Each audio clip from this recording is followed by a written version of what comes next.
recién hacía una crítica a la democracia. Entonces, ¿cuál es la mejor forma de gobierno para usted? Santo Tomás aclara, y yo también he tratado de aclararlo en un librito que salió el año pasado, que se llama La Perversión Democrática.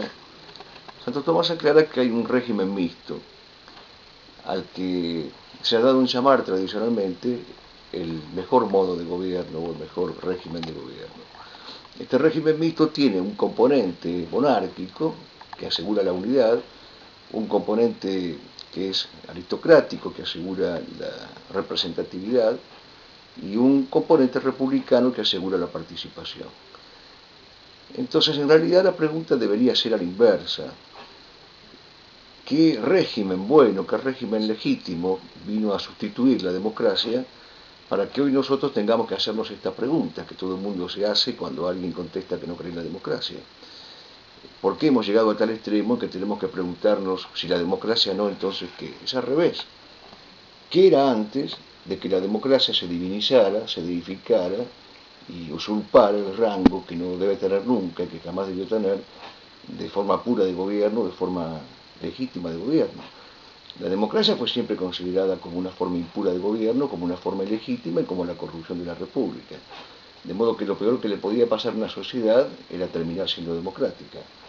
Pero como las cosas están absolutamente tergiversadas y trastrocadas, entonces hemos llegado a este punto en el que si uno dice que no es democrático, lo miran con asombro y le preguntan si no es la democracia que es al revés. Antes de que la democracia usurpara, invadiera y se convirtiera en la forma totalitaria de gobierno, las naciones, las sociedades estaban organizadas de otra manera. Por eso el Papa León XIII dijo, la inmortalidad de ahí, hubo un tiempo en que el Evangelio inundaba, formaba, conformaba la filosofía de los estados. O sea, hubo un tiempo que existía la ciudad católica, la ciudad cristiana.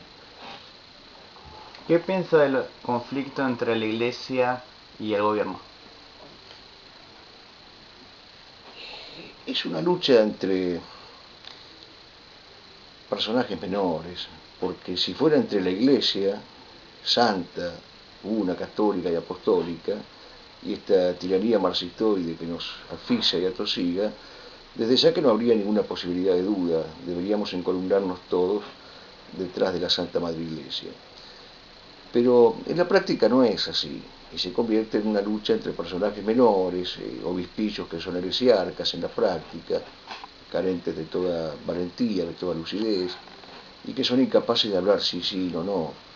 Entonces, miro también con dolor y con angustia de bautizado fiel y de creyente cómo se dan estas luchas y cómo se dan estos tejes y manejes sin que los pastores tengan la gallardía de decir las cosas como son. ¿Del conflicto entre el gobierno y las Fuerzas Armadas? Pero no son preguntas que admitan una respuesta sintética.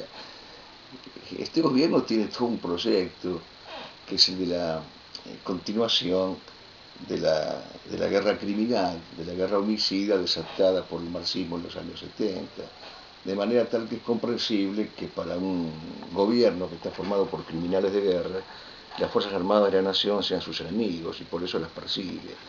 Entonces estamos ante esto, ante una tiranía conformada por criminales de guerra.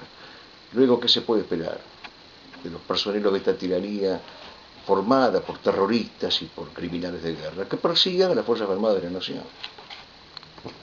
¿Por qué se respeta el dolor de las supuestas víctimas del terrorismo de Estado y no se respeta a las víctimas del terrorismo subversivo?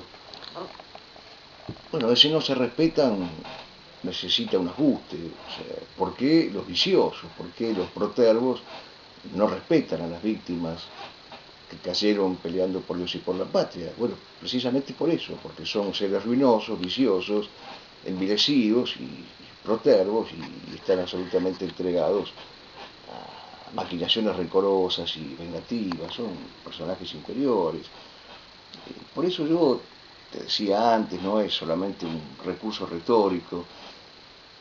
Estas cosas conviene ni siquiera hablar, es decir, son detritos, son epifenómenos de una creencia mayor, que es el sistema, que es el régimen, el modelo. Es lamentable todo esto.